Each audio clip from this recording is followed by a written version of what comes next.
JJK Chapter 217 review. Let's get into it. But before we start, allow me to introduce myself. My name is Northstar, and I cover gaming, anime, and comic related material. If you enjoy this style of content or enjoy my videos, please consider subscribing. I upload videos like this 2 to 3 times a week. Now, before we get into 217, let's go ahead and do a little quick recap of 216, just so you guys are caught up and you know where we're heading next in the story. So last we left off, Sukuna was partaking in this ritual bath that was meant to cleanse Megumi's soul, or actually do the reverse and corrupt his soul, therefore making it easier for him to be his vessel. You see, when Megumi's soul is corrupted, it actively suppresses him, keeping him from being able to affect Sukuna while he's in control of his body, keeping him from affecting his curse energy output like we saw in chapter 215 and 214. And so on and so forth. Now we know that this bath has to take place over the course of 10 months and 10 days. We don't know how long Sukuna was in there. We don't know how far along he got in the bath. All we know is that he started the process. We then learn that Sukuna is targeting Megumi's sister to further break Megumi down and make him easier to control and, inhabit as his vessel. The last half of the chapter is pretty much Sukuna running into Ryu, them having a quick little back and forth. I wouldn't even really call it that, to be honest. And then Sukuna seemingly killing Ryu. We don't know if he's alive. We don't get confirmation. We don't see him in the next chapter. So it's still up in the air right now, but considering that his face is currently in 3 sections, he's possibly, probably dead. The chapter finally ends with Sukuna and Yorozou coming face to face, Yorozou being the sorcerer from his time who was inhabiting Megumi's sister's body, and that's where chapter 217 picks up, with those two facing off. Now we're here, chapter 217, the face-off between Sukuna and Yorozou. I'm gonna be honest, there isn't much going on this chapter besides the fight, and a bit of banter between the two. Nothing really to dig that much into, but we're gonna cover it regardless. The chapter opens with the both of them discussing why they won't change their appearance yet, with Yorozou hinting to it being beneficial in the future for something. We don't know what exactly she's hinting to just yet. That's when the fight breaks out, with Sukuna leading the first attack using Megumi's shadow techniques. Basically during this fight, a conversation ensues between the two where Yorozou brings up the topic of love to Sukuna and how powerful it is, and how she believes the commandments and the hate they inspire cannot trump love. Now, reading this initially, I was a bit confused. I actually had the same response as Sukuna, what the hell are you talking about? But thinking about it a little more, I came to the conclusion that I still don't fucking know. It basically leads up to her talking about how she wants Sukuna to be the one to kill her, and she wants to be the one to kill him. Some type of weird yandere crush, but I secretly want to murder you, sadistic. Yeah, that's basically what this is.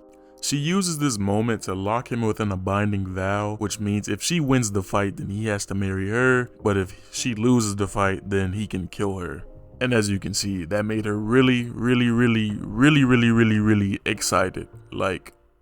Really excited. Anyway, Yorozou goes on this whole little tangent talking about how she's gonna prep for their wedding, go slaughter 3 villages and shrink the cutest boys in the village's heads and use them as decorations. It's a whole thing. And then we finally get into, the next bit of fighting. I just want to say, look at what Sukuna did to demon dogs. They look crazy, terrifying.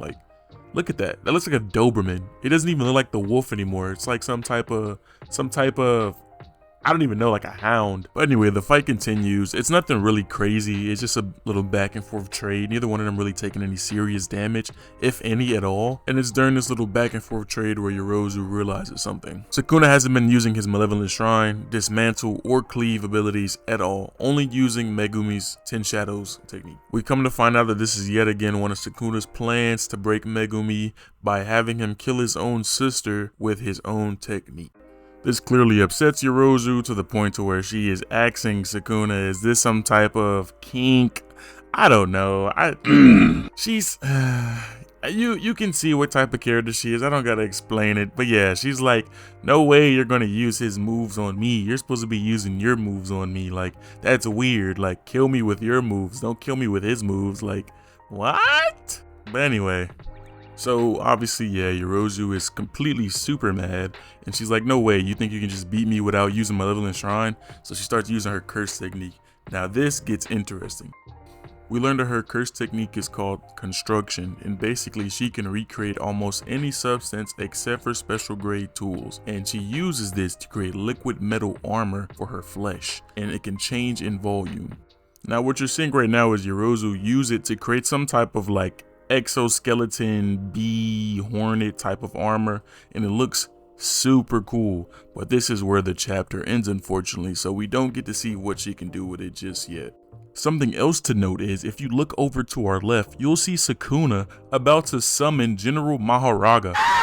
What is he doing? What is he doing, and why? Why? That is so overkill. Why? But he's doing it, so that's going to be next chapter. We're going to get to see General Maharaga again. We haven't seen him since Shibuya arc, and that was when Sukuna beat him up, and I think he had like 15 fingers Yuji. Yeah, so we haven't seen him since then. We don't even know if he completed the exorcism to be able to, you know, like use him. So I wonder if he's going to do what Megumi did during Shibuya arc, where he summoned Maharaga and locked his opponent in the exorcism ritual with him, to make his opponent a target as well. Then again, he could have done the whole Maharaga thing off screen, but I really hope that's not the case. I don't think GG would do that, but then again, you never know with GG, so I guess we'll just have to see. I am worried about this fight though, because we seen what Nue looks like when Sukuna summons, so imagine what General Maharaga is going to be like. Like even when Megumi summoned him, he was crazy, so now he's going to be like a whole different league. Like, is that even necessary? Like, I don't know. We're just gonna have to see. I'm excited to see what's gonna happen next chapter. I am worried though. I do want to get updated with, you know, some of the other characters' statuses, like Ryu, for example. Even though I'm pretty sure he's dead, I just want to, you know, get the confirmation, because you never know. Sometimes they can pull something like a last minute reverse curse technique and get out of it. So it's up in the air right now. We're just gonna have to see. But that's gonna be the end of this chapter review. I want to thank you guys for watching. I really appreciate you so much. If you really enjoyed the video, please consider subscribing, liking, commenting. Really helps with the algorithm trying to grow, and I want to take you guys with me.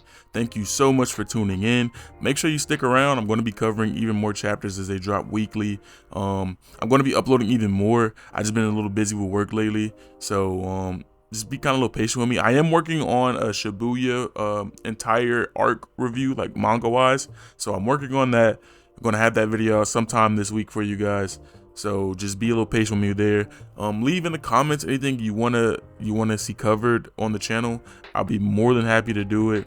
It's just let me know. Again, thank you guys for watching. It's been Northstar, and I hope you guys have a wonderful night, day, whatever time it is for you. Thank you. I'll see you next time.